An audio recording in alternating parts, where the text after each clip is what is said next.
안녕하세요. 저는 아들과 귀여운 손녀가 함께 살고 있는 할머니입니다. 제가 집에 혼자 있는 시간이 많아서 이것저것 찾아보다가 이곳을 알게 된 후부터는 여기에 올라오는 사연들을 자주 듣곤 했는데요. 청취자였던 제가 사연의 주인공이 될 거라곤 상상도 하지 못했어요. 이곳은 정말 다양한 주제의 이야기들이 많더라고요. 부부 사이에 있었던 이야기도 있고 시댁과 며느리 사이에 있었던 이야기도 있고요. 저는 며느리와 있었던 일에 대해 이야기해보려고 하는데요. 그때 일만 생각하면 아직도 아들에게 미안하다는 마음뿐이에요. 아들이 저 때문에 며느리와 이혼을 하게 된 것 같다는 생각이 들었거든요. 이런 얘기 어디에도 해본 적 없었는데 여기는 익명이라고 하니 용기를 내어 사연을 보내보려고 합니다.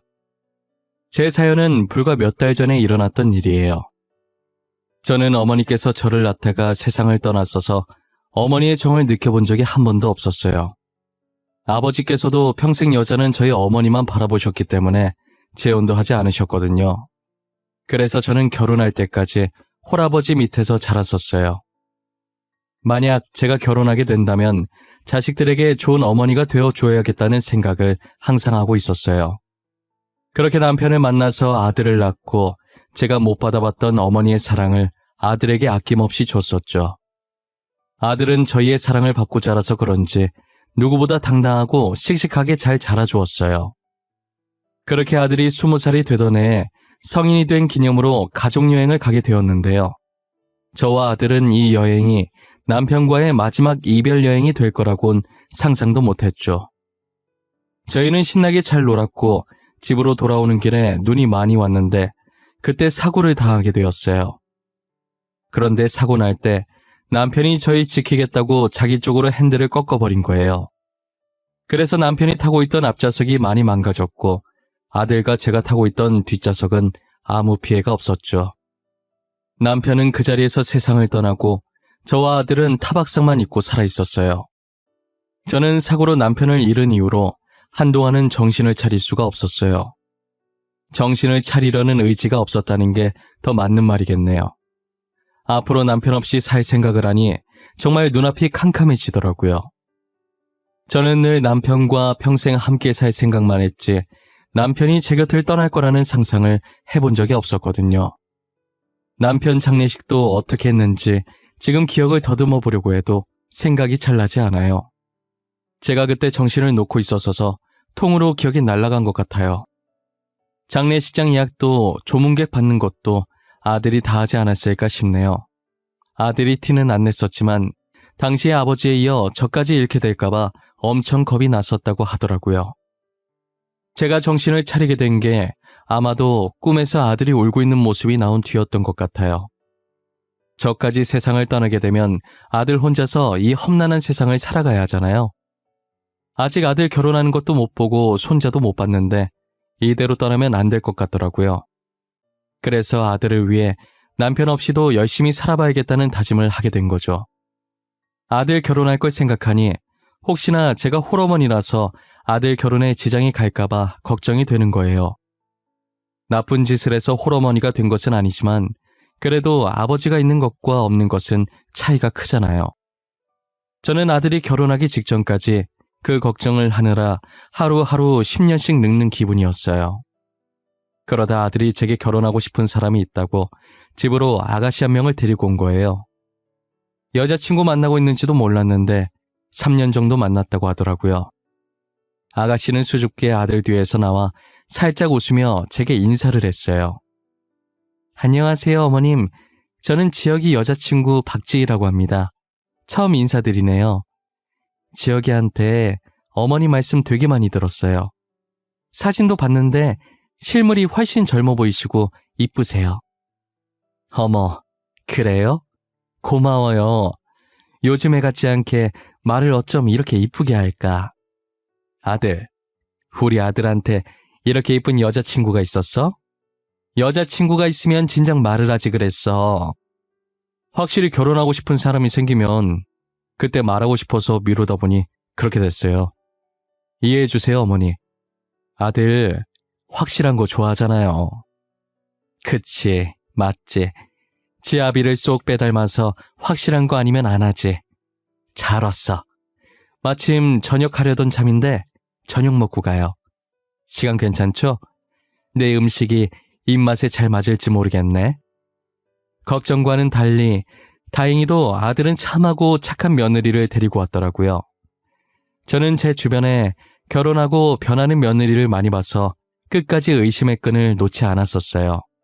그런데 며느리는 다른 집 며느리들과 다르게 결혼하고 시어머니와 함께 살기 불편하고 힘들 텐데도 퇴근 후에 혼자서 집안일까지 다 하고 제게 무척이나 싹싹하게 대하더라고요. 저도 그런 며느리의 모습을 보고 가식은 아니구나 싶어서 마음을 열게 되었어요. 며느리와 저는 빠르게 가까워졌고 다른 사람이 보면 친모녀지간이라고 착각할 만큼 친하게 지냈었어요. 호칭도 저는 며느리에게 딸이라고 했고 며느리는 제게 엄마라고 했었죠. 아들이 질투를 느낄 만큼 둘이서 쇼핑도 가고 맛있는 것도 자주 먹으러 다녔었어요. 자주 가는 가게 사장님은 저희가 친모녀인 줄 알고 엄마랑 딸이 보기 좋다고 칭찬까지 해주시더라고요. 저희는 딱히 부정하지 않고 보기 좋아 보이냐고 감사하다고 웃으면서 맞받아치곤 했어요. 며느리가 저와 이렇게 가깝게 지내게 된 게 자신의 어머니에게는 느껴지지 않는 정이 저한테 느껴졌대요. 한날은 며느리가 제게 안사돈과 자신에 대해서 이야기해 주더라고요. 어머님, 제가 그이랑 어머님께 말 못한 게 하나 있는데요. 사실 저희 어머니 말이에요. 제 친어머니가 아니세요. 아빠랑 몇 년 전에 재혼하신 분이세요. 그러니? 난 전혀 몰랐어. 안사돈께서 너를 엄청 챙기시길래 당연히 친딸인 줄 알았지. 전혀 눈치 못 채고 있었어. 비밀로 하려던 것 같은데 나한테 말해도 되는 거야? 어머님은 괜찮을 것 같아요. 대신 남편한텐 비밀이에요. 아셨죠? 아직은 말하고 싶지 않아요. 지금 남편이 새어머니랑 잘 지내고 있는데 괜히 저 때문에 어색해지는 거 싫어요. 그랬구나. 나도 너한테 들은 말 아들에게 말 안 하마. 너도 그동안 혼자서 많이 힘들었겠구나. 얼마나 마음이 무거웠겠어. 지금 나한테 말하는 것도 쉽지 않았을 텐데. 알고 보니 안사돈이 며느리를 낳아주신 친모가 아니라 몇 년 전에 재혼한 계모라고 하더라고요. 며느리랑 친해지려고 노력은 하는 것 같은데 진심이 보이지 않아서 마음을 쉽게 못 열었다고 하는 거예요. 제게는 잘 나오는 엄마 소리도 안사돈한테는 아직 한 번도 하지 못했다고 하더라고요. 그런 속사정이 있는지 몰랐는데 며느리를 보니 어릴 때 저를 보는 것 같아서 참 안쓰러웠어요. 그 이야기를 듣고 제가 더 잘해줘야겠다는 생각이 들었죠. 아들이 결혼한 지 2년 만에 드디어 며느리가 임신을 했다는 소식을 듣게 됐어요. 그런데 임신 소식에 누구보다 기뻐해야 할 며느리가 안색이 많이 좋지 않더라고요. 저는 혹시라도 며느리가 어디 아픈 게 아닌지 걱정이 됐어요. 아가, 이렇게 좋은 날 표정이 왜 그래? 어디 아픈 곳이라도 있는 거야? 아들아, 며느라기 데리고 병원 다시 가봐야 하는 것 아니니? 아니에요, 어머님. 저 아픈 곳 없어요. 그냥 조금 걱정이 돼서 그래요. 뱃속의 아가가 아들이 아니면 어쩌나 싶은 생각이 들어서 미리부터 걱정이 되네요. 난 또 뭐라고. 아들이든 딸이든 뭐가 중요해. 성별이 어떻든 똑같이 내 핏줄인걸. 나는 그런 거 안 따지는데 설마 너가 아들, 딸 따지고 그러니? 아휴, 그런 거 아니에요. 혹시나 어머님께서 아들 원하고 계실까봐 그런 거였어요. 사실 저는 딸을 더 낳고 싶었거든요. 아무래도 같은 여자니까 나중에 말이 잘 통할 것 같아서요. 그래, 나도 손자보다 손녀가 좋더라. 옆집도 손녀 낳았는데 얼마나 애교가 많던지. 요즘은 손녀가 대세라더라고. 옆집 손녀 보니까 그 이유를 딱 알겠어. 며느리는 손자가 아니면 어떠냐고 걱정했지만 저는 손자든 손녀든 아무 상관이 없었어요. 지금이 조선시대도 아니고 요즘 누가 아들, 딸 가리나요? 그저 아이가 무사히 태어나주고 며느리가 몸 조심히 아이를 낳기만을 바라고 있었죠. 아무래도 저희 어머니가 저를 낳다가 돌아가셨다 보니 저는 온통 며느리 걱정뿐이었어요. 일정 기간이 지나면 아이 성별을 알 수 있어서 저희는 미리 손녀가 태어날 거라는 걸 알게 되었어요. 뱃속에서부터 효녀인 건지 입덧도 없었고 새벽에 움직이거나 발로 차지도 않았다더라고요. 어느 정도였냐면 너무 조용해서 아이가 혹시 죽은 게 아닐까 잠깐 의심을 했을 정도로 얌전했대요. 뱃속에서도 얌전했던 손녀는 태어나서도 밤낮 잘 지키면서 잤고 잘 울기는 했지만 그만큼 금방 그치고 그마저도 밥 때나 기저귀 갈 때 잠깐이지 그거 아니면 잘 울지도 않았었어요. 손녀가 얌전한 덕분에 저는 혼자서 애를 보고 아들네는 데이트를 자주 보냈었어요. 그러다 보니 자연스럽게 저는 손녀와 있는 시간이 많아졌고 손녀도 크면 클수록 며느리보단 저를 더 많이 찾았죠. 아무래도 손녀가 며느리보다 저와 붙어있던 시간이 훨씬 많다 보니 며느리가 자신을 낳아준 엄마긴 하지만 저만큼은 편하지 않은 모양이더라고요. 손녀는 엄마 아빠 먼저 말하는 다른 아이들과 다르게 할머니를 제일 먼저 말했었어요. 며느리는 엄마라고 먼저 말하길 기대했는데 할머니라고 먼저 말하니 서운한 기색이 역력하더라고요. 괜히 제가 미안해지고 눈치가 보이는 순간이었어요. 그래도 며느리는 금세 표정을 풀고 손녀가 천재라서 할머니를 먼저 말한 거라고 좋아하는 거예요. 좋은 게 좋은 거라고 저는 며느리 기분 좋게 해주고 싶어서 맞는 말이라고 열심히 맞장구를 쳐주었죠.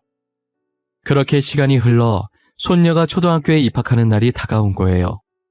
처음 학교 가는 날인데 하필 아들과 며느리가 둘 다 바빠서 저 혼자 입학식에 참석하게 되었어요. 손녀 손을 잡고 둘이서 도란도란 학교를 가고 있었는데 학교에 다 와가서 사고가 난 거예요. 다행히 제가 사고가 나던 순간 손녀를 안고 있어서 손녀는 다친 곳이 없었어요. 다만 제가 충격을 다 흡수하면서 다리를 좀 심하게 다치는 바람에 일어날 수가 없었죠. 병원에서는 생각보다 심하게 다쳐서 앞으로는 두 발로 걷지 못할 거라고 하더라고요. 결국 저는 남은 인생을 휠체어에 앉아서 지내야 하는 신세가 되었죠. 입원을 하면서 재활치료를 해보긴 했지만 제가 나이가 있어서 그런지 몸이 마음처럼 움직여지지가 않아서 결코 쉽지 않더라고요. 어차피 살 만큼 살았기 때문에 두 발로 다니는 건 포기를 하려고 했어요. 그런데 손녀가 학교 마치고 병실로 찾아와서 제 손을 꼭 잡고 말을 하더라고요. 할머니, 나 구해주다가 이렇게 아픈 거지. 내가 안 아프게 호해줄게. 나는 할머니 없으면 못 살아. 그러니까 앞으로는 아프지 마. 나랑 평생 살아야 돼. 알았지? 그래. 내가 이렇게 이쁜 손녀딸 두고 어떻게 아파? 아파도 참고 우리 손녀랑 오래오래 살아야지. 할머니 금방 나을 거니까 걱정하지 말고 엄마 아빠 말 잘 듣고 학교도 잘 다녀야 한다. 응, 나 학교 잘 다녀. 친구도 대빵 많이 사귀었어. 걱정하지 마.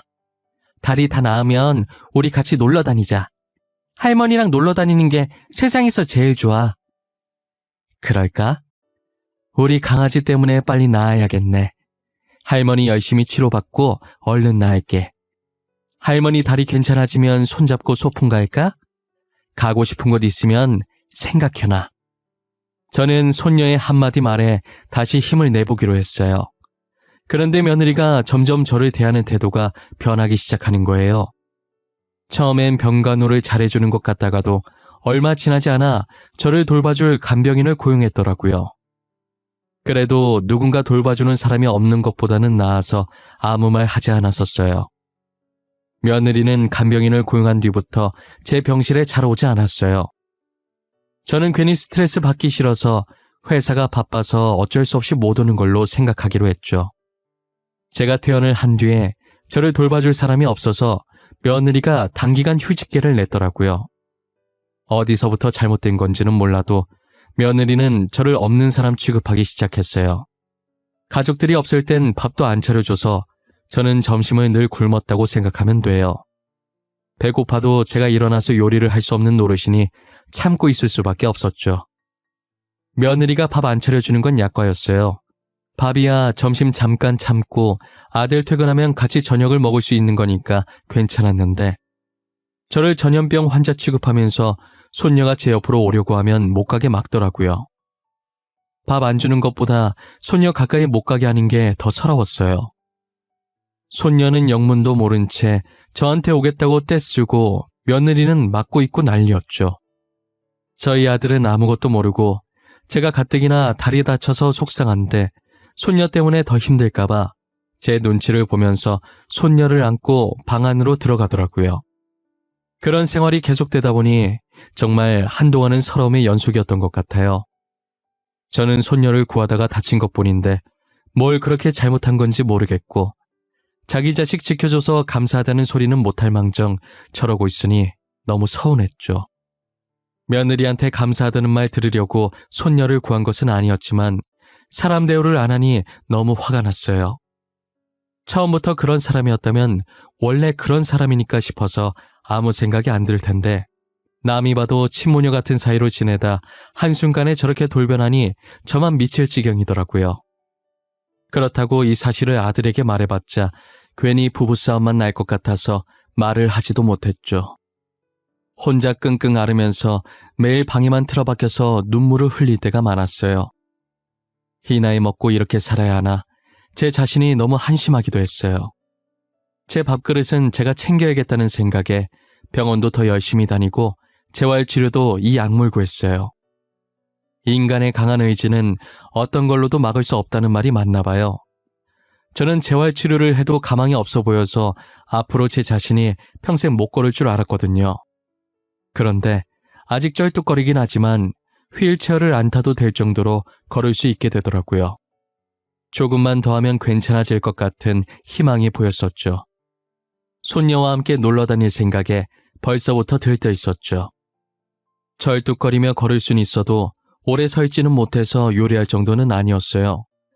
그래서 한날은 저녁이 너무 길게 느껴지고 그날따라 배도 엄청 고픈 거예요.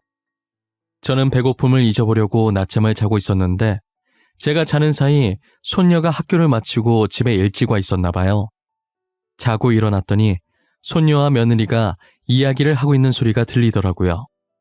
그런데 늘 조곤조곤하던 손녀가 평상시와 다르게 되게 큰 소리로 따지고 있는 듯이 말하고 있는 거예요. 점점 커지는 손녀 목소리에 무슨 일인가 싶어서 나가봤더니 며느리랑 손녀가 싸우고 있더라고요. 엄마는 어른이 돼서 왜 그렇게 이야기해? 내가 친구들한테 엄마 얘기하고 다니면 좋겠어? 엄마도 내가 그러고 다니면 기분 나쁠 거 아니야. 안 그래? 그렇다고 엄마 팔을 그렇게 세게 꼬집어? 그건 어디서 배워먹은 버릇이야. 내가 너 그렇게 가르쳤어? 네 할머니가 그렇게 가르치디? 할머니는 나한테 나쁜 거 안 가르치거든? 엄마도 화나면 나한테 그렇게 하잖아. 그래서 나도 엄마 나쁜 버릇 고치려고 꼬집었어. 왜? 안 돼? 엄마는 되고 나는 안 돼? 당연히 안 되지. 어떤 어린애가 어른 팔을 꼬집어? 그것도 자기 엄마를. 너 그거 되게 잘못된 행동이야. 알아? 엄마도 다른 사람한테 남 욕하는 거 되게 나쁜 행동이야. 맨날 친구한테 할머니 욕하잖아. 우리 할머니 욕먹을 짓 한 거 없는데 왜 욕먹어야 되는데? 엄마는 학교에서 남 욕하지 말라고 안 배웠어? 알고 보니 며느리가 친구랑 통화하면서 제 험담을 좀 했던 것 같더라고요. 그걸 들은 손녀가 저 대신 화를 내주고 있었던 거죠. 손녀 하는 얘기 들어보니까 며느리가 제 험담을 한 게 한두 번이 아니었던 것 같았어요. 결국 며느리와 싸우다 울분이 찼는지 손녀가 말하다가 울기 시작하더라고요. 제가 손녀를 달래주려고 다가오자 며느리가 저를 째려보는 거예요. 마치 저 때문이라는 듯 저를 원망한다는 듯한 표정을 하고서요. 저는 일단 울고 있는 손녀를 달래서 제 방으로 데리고 들어왔어요. 손녀는 제 방에 들어오자마자 저를 안고 뭐가 그렇게 서러운지 숨이 넘어갈 듯 우는 거예요. 제 품에서 떨어지려고 하지 않길래 가만히 등만 토닥토닥 해줬어요. 어느 정도 진정이 됐는지 제게 무슨 일이 있었는지 말을 해주더라고요. 우리 강아지 울면 못생겨지는데 눈물 닦는다고 하도 얼굴을 비벼서 이쁜 얼굴 다 망가지겠어. 지훈이는 웃을 때가 제일 이쁜데 지금은 불어터진 찐빵 같네. 할머니 너무 불쌍해. 엄마는 미워. 할머니가 아프고 싶어서 아픈 것도 아닌데. 그리고 내가 할머니 더 좋아하는 게 어때서 그러는 거야? 같은 가족이잖아. 그게 무슨 말이야? 누가 너한테 뭐라고 해? 혹시 너네 엄마가 자기보다 나를 더 좋아해서 싫대? 응, 엄마가 싫대. 짜증난대. 내가 처음 말할 때 엄마라고 안 하고 할머니라고 해서 싫고, 할머니 병원에 있을 때 내가 맨날 할머니만 찾아서 싫대. 할머니라는 단어 쓰지 말래. 며느리가 저를 그토록 미워했던 이유를 이제야 알 것 같았어요. 제가 병원 입원했을 때부터 며느리가 변하기 시작했었는데 손녀 말 들어보니 시기도 비슷하게 딱 들어맞더라고요. 자신은 딸을 너무 사랑하는데 딸은 저만 찾고 있으니 질투심에 더욱 그랬던 것 같아요. 제가 미워지기 시작하니까 이제 제 행동 하나하나가 다 미워 보이고 안 이꾸어 보였던 거죠. 그래서 손녀와 저를 떨어뜨려 놓으려고 일부러 그랬던 거예요. 하지만 떨어뜨리려고 하면 할수록 손녀가 저를 찾는 게 심해지고 며느리는 며느리대로 스트레스 받고 그러다 보니 이 지경까지 오게 된 것 같아요. 근데 며느리가 어린 손녀 있는 앞에서 자기 친구한테 제 흉을 심하게 보긴 했더라고요. 자기한테서 손녀 뺏으려고 일부러 사고 내서 지켜준 척한 거 아니냐느니 손녀한테 동정표 얻으려고 움직일 수 있으면서 휠체어 타고 다닌 거라느니 막말을 많이 했었어요. 그야말로 며느리는 비뚤어진 모성애의 표본이었죠. 아무리 질투가 났다지만 이제 겨우 초등학교 들어간 어린 손녀 앞에서 어떻게 그런 막말을 퍼부을 수 있단 말입니까?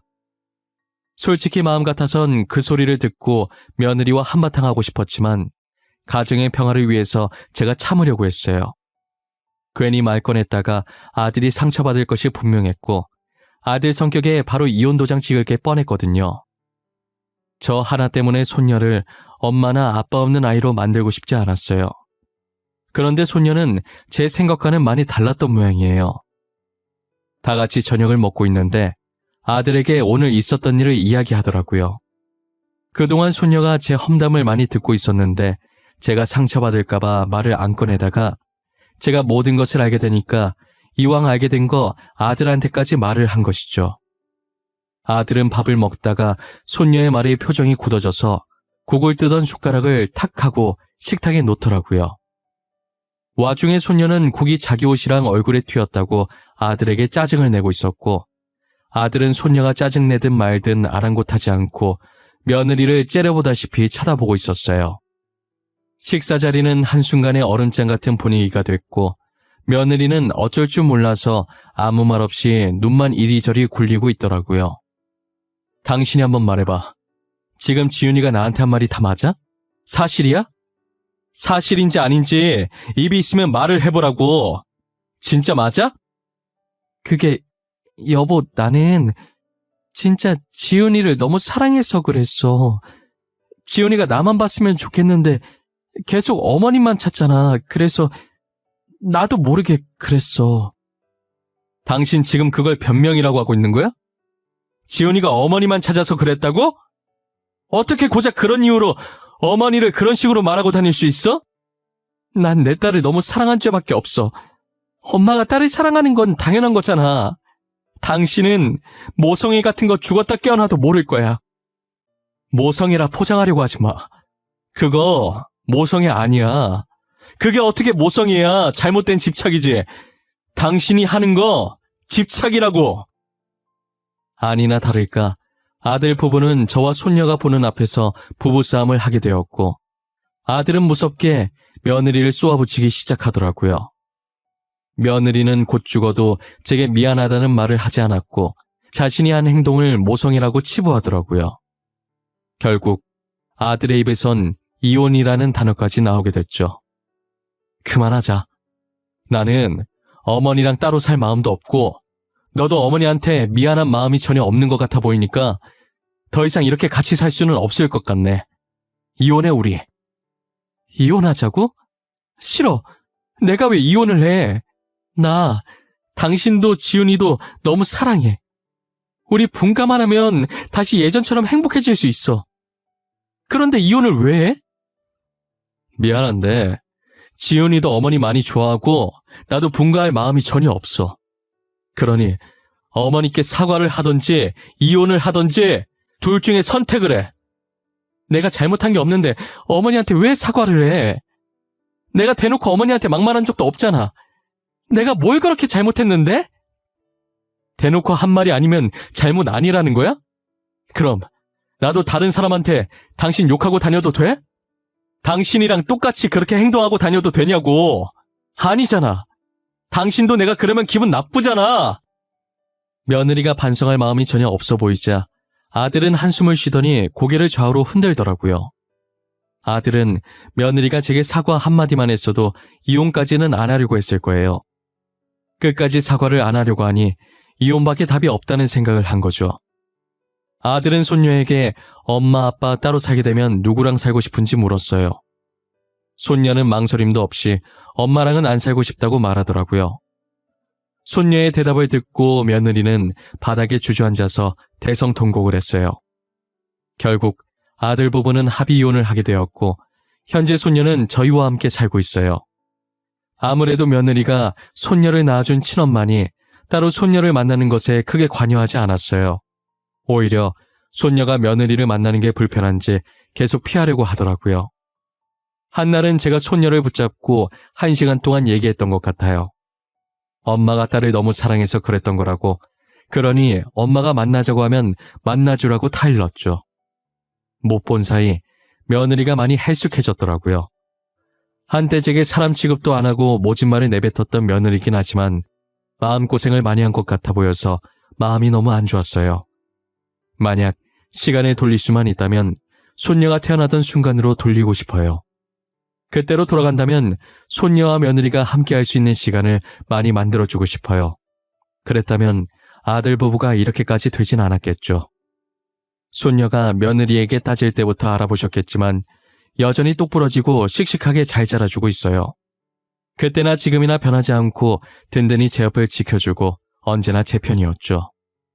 아들과 제가 싸울 일은 잘 없지만 가끔 사소한 마찰을 빚게 되면 무조건 아빠가 잘못한 거라고 그냥 미안하다고 하라고 애늙은이처럼 말하곤 해요.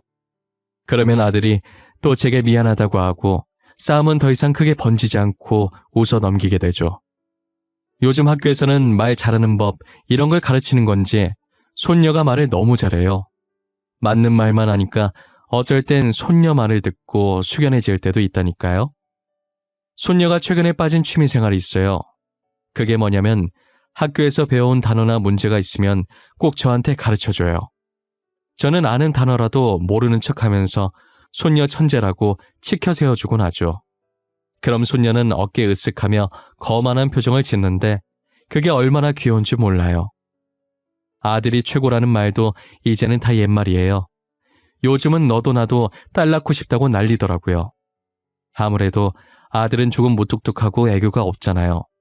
분명 딸 같은 아들도 있겠지만 대개는 저희 아들처럼 그럴 거예요. 그리고 제가 아들도 키워보고 손녀도 키워보니 확실히 딸이 애교가 많고 말도 잘 통하는 것 같아요. 가끔 손녀가 없었다면 지금쯤 저는 어땠을까라는 생각을 하곤 해요. 아무리 생각을 해봐도 손녀 없는 저의 모습은 상상이 가질 않았어요.